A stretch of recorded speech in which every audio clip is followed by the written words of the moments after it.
Bharat Russia সম্পর্কের উন্নয়নকে স্মরণীয় করে রাখতে রাশিয়ার প্রেসিডেন্ট ভ্লাদিমির পুতিনের নয়াদিল্লি সফরের দিনে ভারতীয় চিত্রশিল্পী জগজ্যোৎ সিং উন্মোচন করেছেন তার তৈরি 5 ফুট বাই 7 ফুট লম্বা অ্যাক্রিলিক প্রতিকৃতি বা বন্ধুত্বের প্রতিধ্বনি।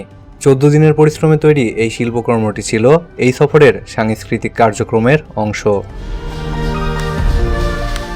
এদিকে দেখা যায় রাশিয়ার প্রেসিডেন্ট ভ্লাদিমির পুতিন নয়াদিল্লিতে পৌঁছালে প্রোটোকল ভেঙে বিমানবন্দরে প্রবেশের পর বুকে জড়িয়ে ধরে আলিঙ্গন করেন ভারতের প্রধানমন্ত্রী নরেন্দ্র মোদী। এ সময় পুতিনকে রুশ ভাষায় অনুবাদকৃত গীতা উপহার দিয়েছেন মোদী। জগজ্যোৎ সিং জানান, পুতিনের সফরকে ঘিরেই চিত্রকর্মটি তৈরি করেছেন তিনি। ভারত ও রাশিয়ার সম্পর্ক দীর্ঘদিনের। পুতিন আমাদের দেশে আসছেন, তাকে স্বাগত জানাতেই আমি এই ছবি এঁকেছি।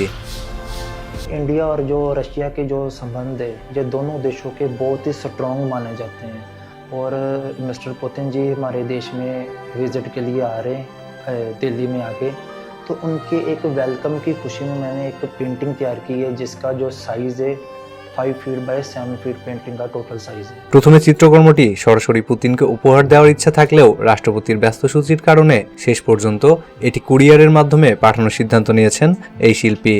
इंडिया के राष्ट्रपति उनका मुझे प्रशंसा लेटर भी आया है, लेकिन एक टाइट सिक्योरिटी होने के कारण मेरी ख्वाहिश थी कि मैं पुतिन जी को पेंटिंग खुद दिल्ली जाकर गिफ्ट करता, लेकिन शेड्यूल बिजी होने के कारण मैं इस पेंटिंग को मॉस्को में प्रेसिडेंट ऑफिस में कोरियर करूँगा।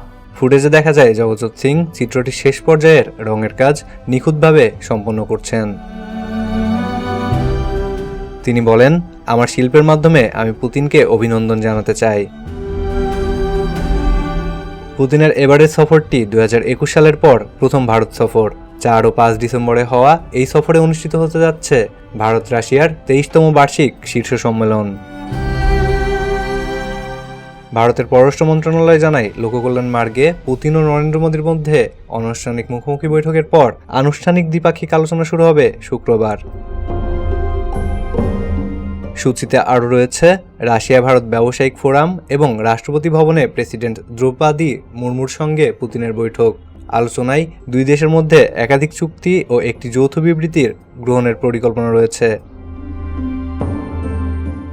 এছাড়া 2030 সাল পর্যন্ত দ্বিপাক্ষিক অর্থনৈতিক সহযোগিতার অগ্রাধিকার খাতে জ্বালানি, পরিবহন করিডোর, পারমাণবিক প্রকল্প, শিল্প উৎপাদন স্থানীয়করণ এবং ভূ রাজনৈতিক পরিস্থিতির মধ্যে বাণিজ্য জোরদারের আর্থিক কাঠামো এসব নিয়ে একটি দীর্ঘমেয়াদী কর্মপরিকল্পনাও চূড়ান্ত হওয়ার কথা রয়েছে।